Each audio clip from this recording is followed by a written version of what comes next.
Hello, my name is Bert and I'm the founder of EvaluationsHub.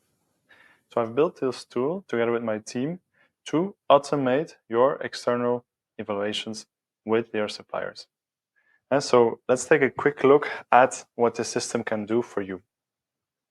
And first of all, we have this main dashboard where we have all our suppliers listed, but we can group them per different segment. And so, for example, here I chose consumables, strategic suppliers, and product-related suppliers.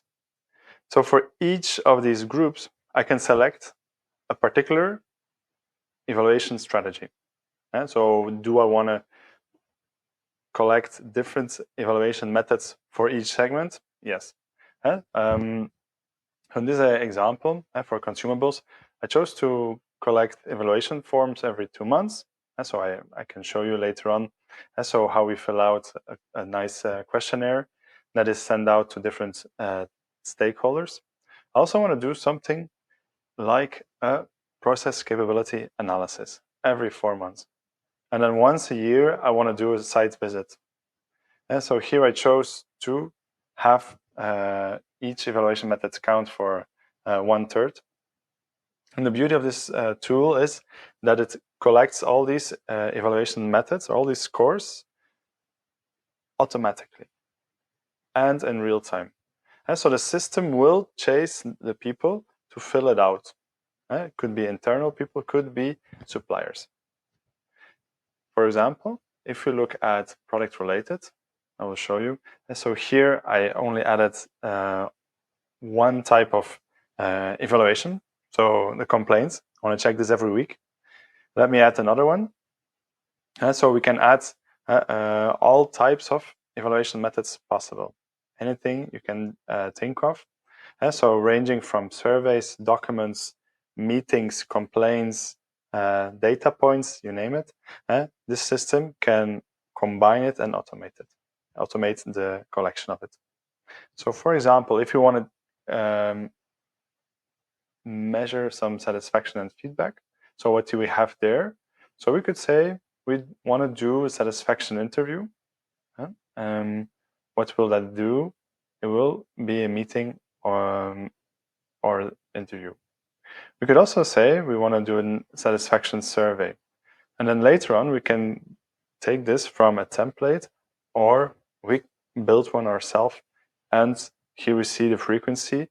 And so we can start, let's say, from today or let's say from next week at, let's say, 10 in the morning. Oops. And we don't put an end date to it. We can, we don't have to.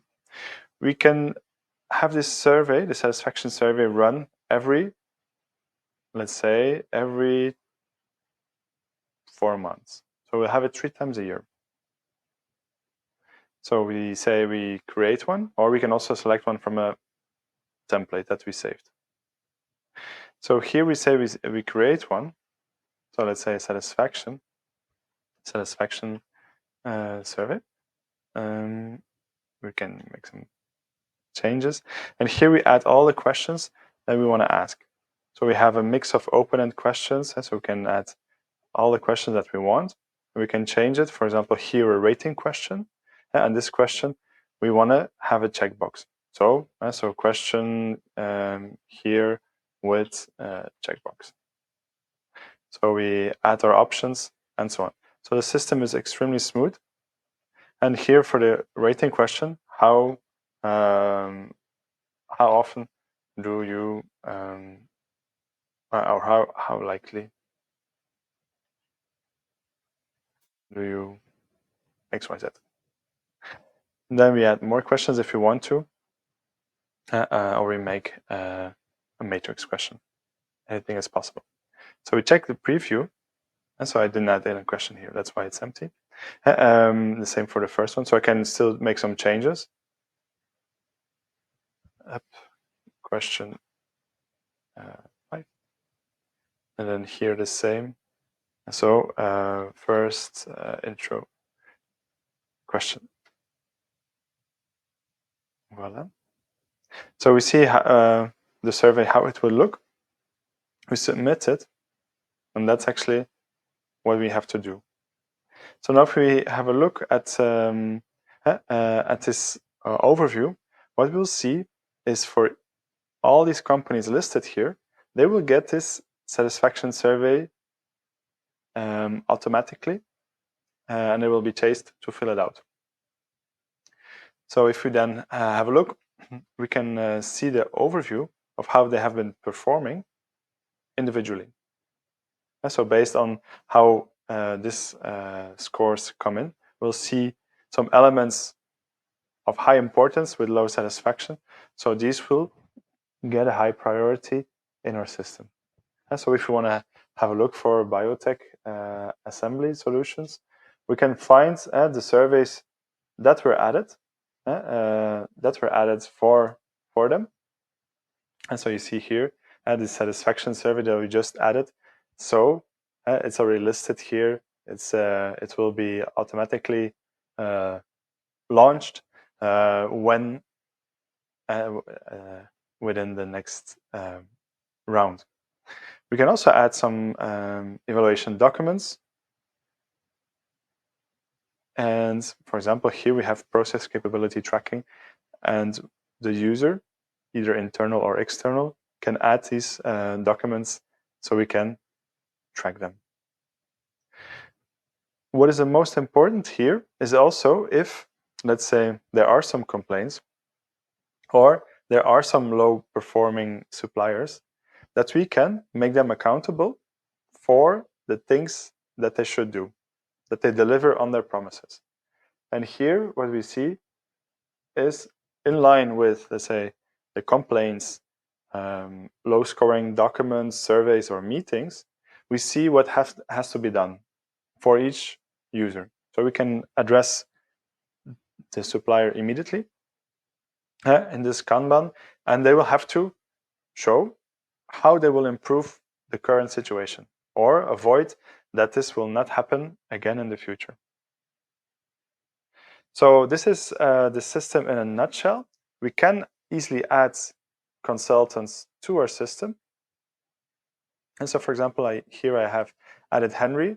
He's not active yet, but I can select what kind of suppliers Henry can track and help us out. We can also add a researcher who will help us to, let's say, so Bert XYZ.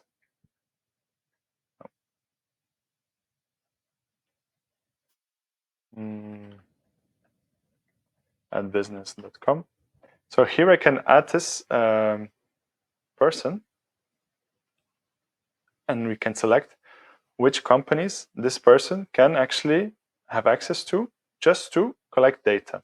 So this person won't have access to the scoring, but will have access to the possibilities to add data. What else? Well, we can have a clear overview of the organization chart, have a clear overview of all the metrics that we want to track, and then here we see our personal tasks, what we should do. And so here I had like 2 things listed for myself, and that's that.